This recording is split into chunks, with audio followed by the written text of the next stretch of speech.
प्यारे विद्यार्थियों, नमस्कार। स्वागत है आपका आपके ही अपने YouTube चैनल संस्कृतानुराग पर।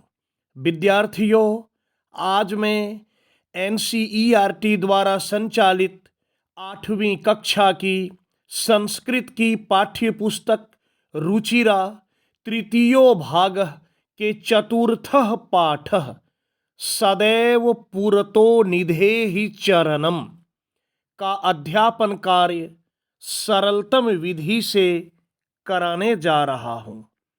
यह पाठ आपकी आगामी परीक्षाओं के लिए महत्वपूर्ण है। अतः यदि आप इस पाठ के अध्यापन कार्य को अच्छी तरह से समझ लेते हैं तो आपको आपकी आगामी परीक्षाओं में काफ़ी सुविधा होगी। तो प्रस्तुत है चतुर्थः पाठः सदैव पुरतो निधेहि चरणम। विद्यार्थियों, सबसे पहले इस शीर्षक को समझने का प्रयत्न करते हैं। शीर्षक है सदैव पुरतो निधेहि चरणम, जिसका अर्थ होता है सदैव अर्थात हमेशा। सदा जोड़ एव संधि विच्छेद करेंगे तो सदैव हमेशा। पुरतो, पुरतो या पुरतः कहते हैं आगे। निधेहि चरणम, निधेहि अर्थात रखो, चरणम अपने चरण को, अपने पैर को। कहने का तात्पर्य है कि अपने कदम को, अपने चरण को या अपने पैर को हमेशा आगे रखो, अर्थात आगे बढ़ते चलो। देखिए, पाठ के बारे में यहाँ दिया गया है कि श्रीधर भास्कर वर्णेकर द्वारा विरचित प्रस्तुत गीत में चुनौतियों को स्वीकार करते हुए आगे बढ़ने का आह्वान किया गया है। श्रीधर भास्कर ने इसे लिखा है। वे कहना चाह रहे हैं कि लोगों को उनके जीवन में कई सारी चुनौतियों का सामना करना पड़ता है और कुछ लोग विपरीत परिस्थितियों में थोड़े व्याकुल हो जाते हैं, घबरा जाते हैं। तो यहाँ कहा जा रहा है इस पाठ के माध्यम से कि विपरीत परिस्थितियों में भी कठिन चुनौतियों को स्वीकार करते हुए हमें आगे बढ़ना चाहिए। चुनौतियों से घबराना नहीं चाहिए। इसके प्रणेता राष्ट्रवादी कवि हैं और इस गीत के द्वारा उन्होंने जागरण तथा कर्मठता का संदेश दिया है कि लोगों को कर्मठ होना चाहिए, विपरीत परिस्थिति में या कठिन परिस्थिति में घबराना नहीं चाहिए। देखिए पाठ को। चल चल पुरतो निधेहि चरणम। चल चल, चलो चलो। कहाँ चलो? तो पुरतो, आगे चलो। निधेहि चरणम, अपने चरण को, अपने पैरों को या अपने कदम को आगे रखो। चल चल पुरतो निधेहि चरणम, चलो चलो आगे अपने चरण को या अपने कदमों को रखो।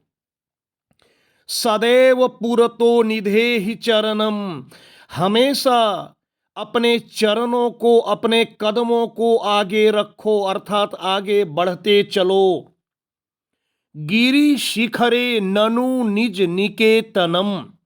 गिरि शिखरे, गिरि कहते हैं पहाड़ को, पर्वत को।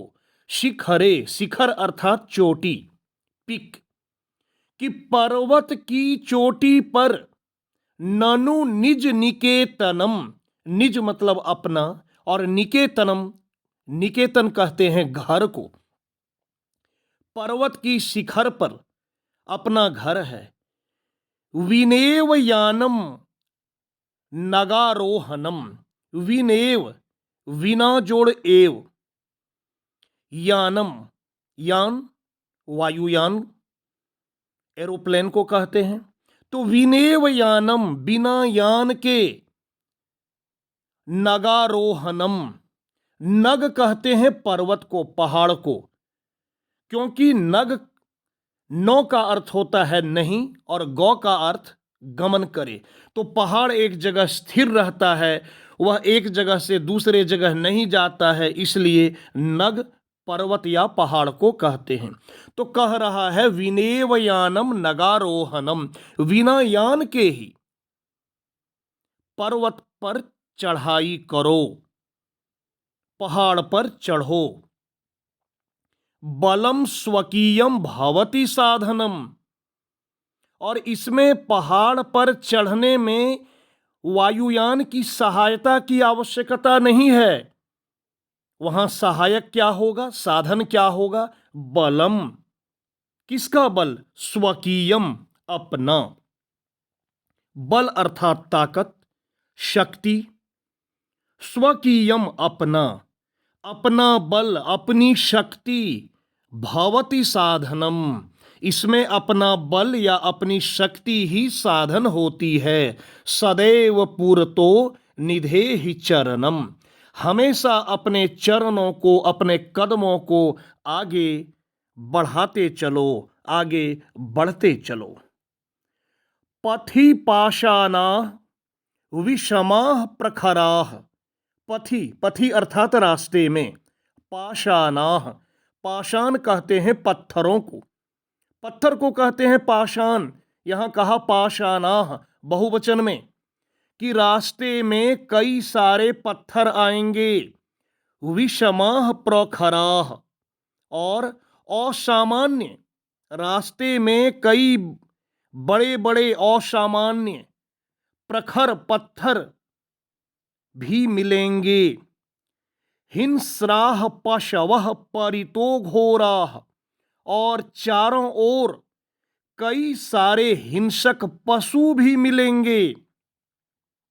सुदुष्करम खलु यद्यपि गमनम, वहां गमन करना, पर्वत की चढ़ाई चढ़ना सुदुष्कर है।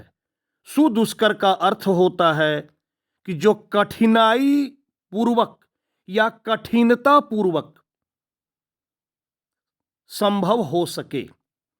तो सुदुष्करम खलु यद्यपि गमनम, वहां गमन करना सुदुष्कर है, कठिन है।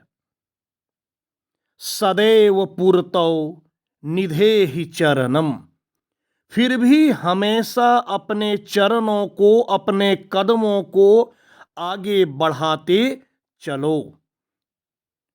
जही ही, जही ही भीतिम भज भज शक्तिम, जही ही, छोड़ दो, भीतिम, डर को, भय को, भय का त्याग करो, भय को छोड़ दो, डर को छोड़ दो, और भज भज शक्तिम, अपनी शक्ति को भजो, अपनी शक्ति का आह्वान करो, अपनी शक्ति को भजो। विधेहि राष्ट्रे तथानुरक्तिम, अपने राष्ट्र में, अपने राष्ट्र के प्रति, अपने देश के प्रति प्रेम हो।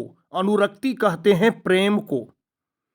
कुरु कुरु सततम ध्येय स्मरणम, करो करो हमेशा। ध्येय स्मरणम, ध्येय स्मरण का अर्थ होता है अपने लक्ष्य का स्मरण करो, अपने उद्देश्य का स्मरण करो। तुम्हारा जो उद्देश्य है, तुम्हारा जो मकसद है, तुम्हारा जो लक्ष्य है, उसका स्मरण करो। और जब अपने लक्ष्य, अपने उद्देश्य का स्मरण करोगे तो कार्य भी सिद्ध होगा। इसलिए कहा कि विधेहि राष्ट्रे तथानुरक्तिम, अपने देश के प्रति, अपने राष्ट्र के प्रति वैसा ही प्रेम हो। कुरु कुरु सततम ध्येय स्मरणम, करो करो अपने लक्ष्य का, अपने उद्देश्य का स्मरण करो, याद करो कि हम किस लिए हैं। और सदैव पुरतो निधेहि चरणम, हमेशा अपने चरणों को, अपने कदमों को, अपने लक्ष्य का स्मरण करते हुए आगे बढ़ाते चलो। तो विद्यार्थियों, ये था आज का पाठ। बड़ा ही छोटा और बड़ा ही सुंदर मोटिवेशनल यह पाठ था। और इस पाठ को यदि आप अच्छी तरह से समझ लिए हैं तो यह पाठ निश्चित रूप से आपको आगे बढ़ने में सहायक होगा। यहाँ शब्दार्थ दिए हुए हैं, इन शब्दार्थों को भी आप अच्छी तरह से देख लेंगे, इसे याद ही कर लेंगे तो ज़्यादा अच्छा होगा। उसके बाद प्रश्नोत्तर कार्य है, प्रश्नोत्तर एवं अभ्यास कार्य। तो जैसा कि आपको पता है कि इस बार कक्षा 8 के प्रत्येक पाठ को मैं 2 खंड में प्रस्तुत कर रहा हूं। पहले खंड में अध्यापन कार्य कराता हूं और दूसरे खंड में उसी पाठ का प्रश्नोत्तर कार्य लिखित रूप में प्रस्तुत करता हूं, ताकि आपको लिखने में किसी भी प्रकार की कोई असुविधा अथवा कोई त्रुटि न हो। तो प्यारे विद्यार्थियों, इस पाठ के प्रश्नोत्तर कार्य को मैं अगले वीडियो में प्रस्तुत करूंगा। तो प्यारे छात्रों, अगर आपको आज का मेरा यह वीडियो पसंद आया हो तो कृपया इसे आप लाइक, कमेंट एवं शेयर करके मुझे प्रोत्साहित करने का कार्य करें, ताकि आगे आपके लिए मैं और भी बेहतर एवं उपयोगी वीडियो बनाने का कार्य करता रहूं। साथ ही मेरे इस चैनल संस्कृतानुराग को यदि आप अब तक सब्सक्राइब नहीं किए हैं तो इसे आप अवश्य सब्सक्राइब कर लें एवं नोटिफिकेशन को भी ऑन कर लें, ताकि मेरे द्वारा इस चैनल पर अपलोड किए गए प्रत्येक वीडियो की सूचना सर्वप्रथम आपको प्राप्त हो सके। तो आज के लिए इतना ही। सबों को मेरी ओर से बहुत बहुत धन्यवाद।